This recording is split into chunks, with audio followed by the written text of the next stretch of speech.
Well then, Agent York, do you have any plans for this evening? I was going to head back to the hotel and go over my notes. I need to contact HQ and give a progress report, too. Okay, then let's call it a day here.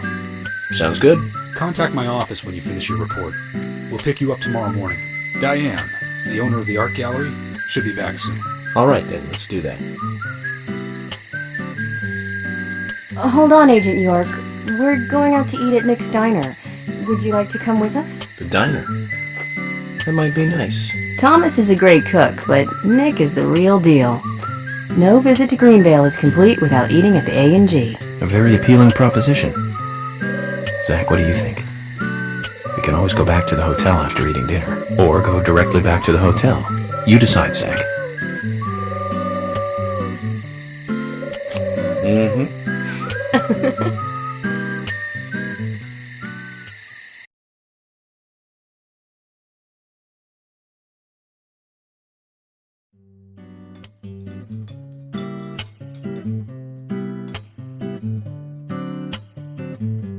I've been sheriff here for a long time now, and this is the worst murder I've ever seen. Our town is a little odd in some ways, but it's usually a peaceful place. We had our fair share of cases, but just the regular stuff. A high school kid shoplifting from the milk barn, maybe? Or some hot-headed kids fighting, fueled on liquor? Nothing more than that. Agent York, what kind of cases have you dealt with in the past? Not much different from those you've just mentioned. The case I was on until last month, well, the guy killed 7 girls in a 3-month period. He sawed their heads off from the neck and took them back to his house. He cleaned the skulls up and used them as utensils in his daily life, to eat from or as a urine cup. He hated women. That was his way of dealing with it. He'd fill skulls with ice, cola, and rum, then he'd down it in one gulp. For him, that was a holy ritual. The question of his mental state was the pivotal point in the court case. Oh, man. For me, he was insane. 100%. Drinking from the skulls, well, that is one thing, but those he had used to relieve himself, he would then just use them to drink from, too. Yeah, that was too much for me. It's just not sanitary. Not sanitary. That's probably not the problem for most of us. What else? Ah, yes. An ingenious law school student raped over 800 victims. That was a nasty one. Thank you, Agent York. Now, let's talk about something else. You don't want to hear anymore? That's a shame, isn't it, Zach?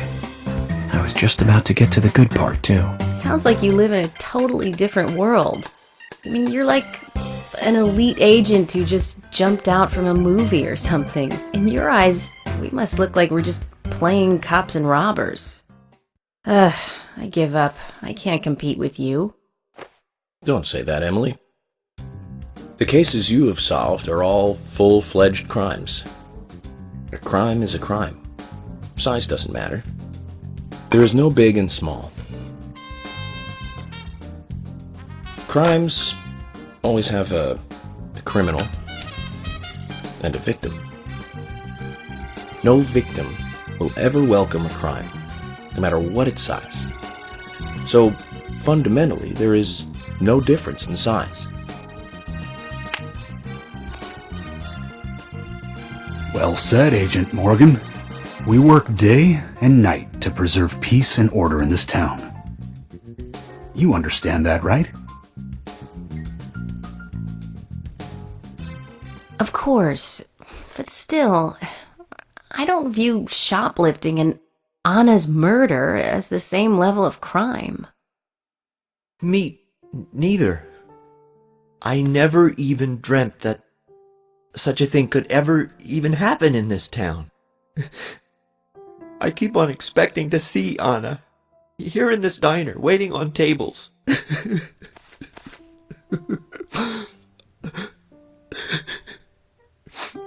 Excuse us, Agent Morgan.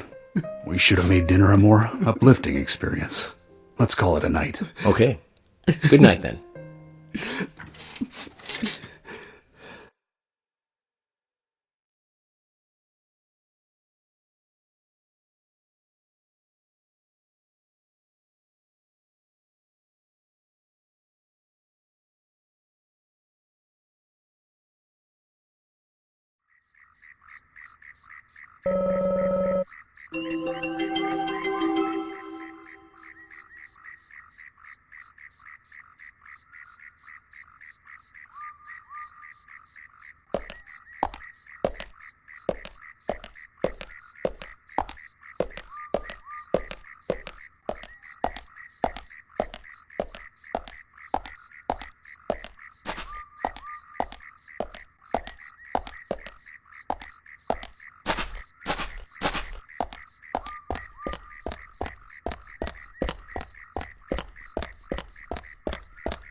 Joel Gray's daughter is, of course.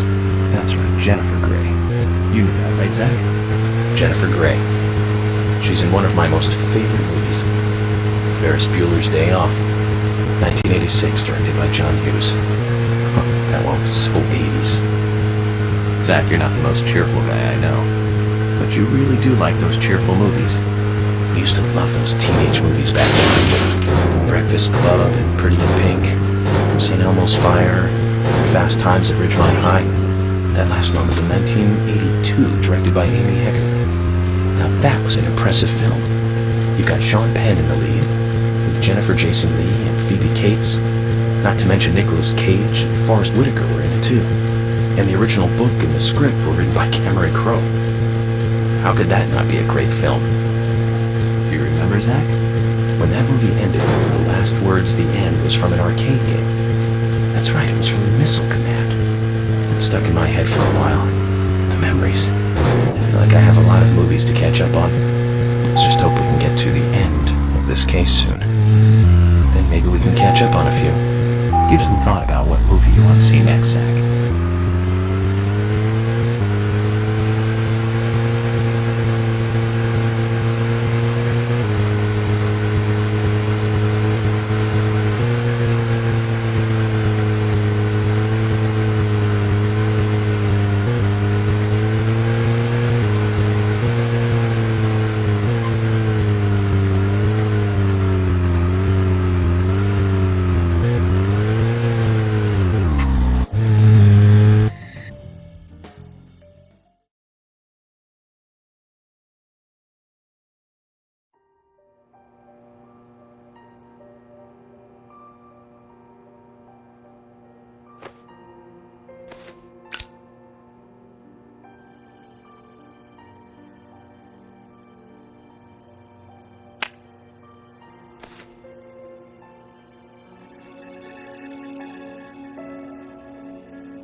Okay then, Zach.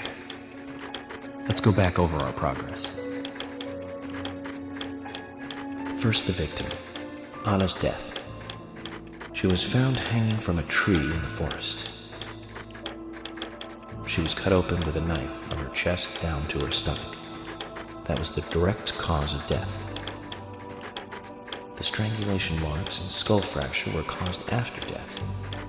Her tongue was also bit off, and I found something inside her mouth. Do you remember what that was, Zach?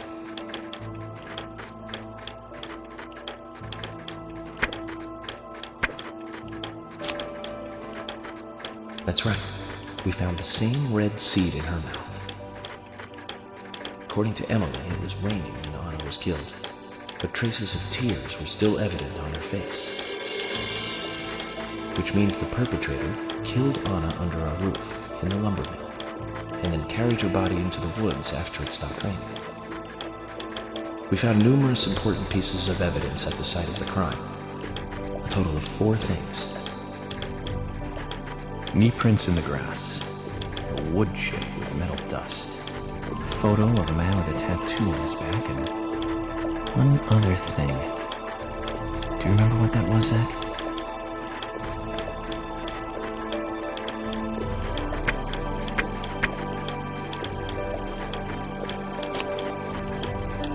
That's right, a broken stiletto heel. Aligning this with the other evidence suggests that 2 people came into contact with Anna's body prior to it being discovered by us. Those being the perpetrator who killed Anna and Miss Stiletto Heel. There is also the possibility that a third party carried Anna to the woods. That means we could be dealing with 3 people. 2 or 3 people. In any case, Miss Stiletto Heel may have vital information. We need to find her next. We didn't use forensic methods, but we're still closing in on the criminal.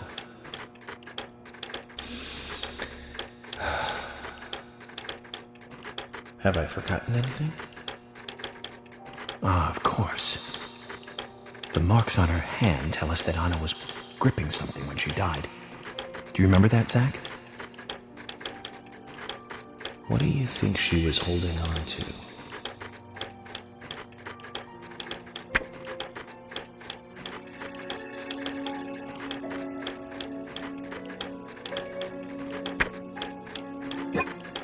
That's wrong, Zach. Come on. Answer again. What do we suspect Anna was holding?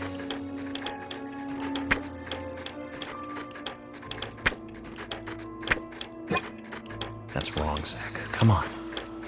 Answer again. What do we suspect Anna was holding?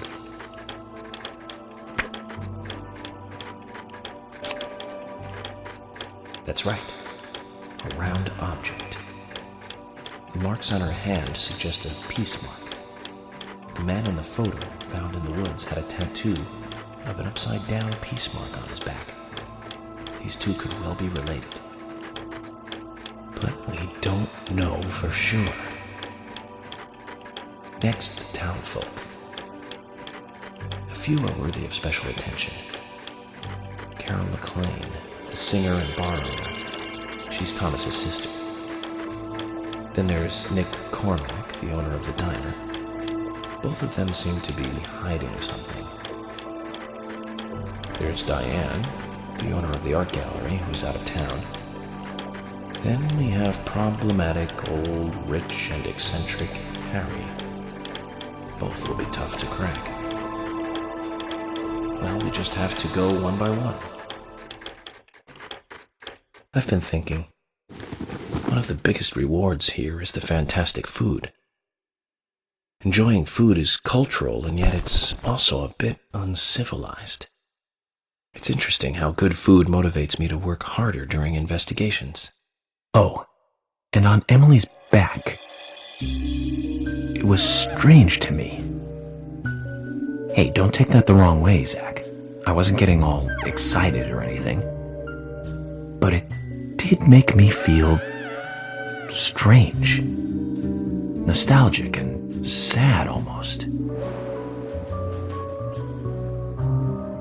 It's starting to rain.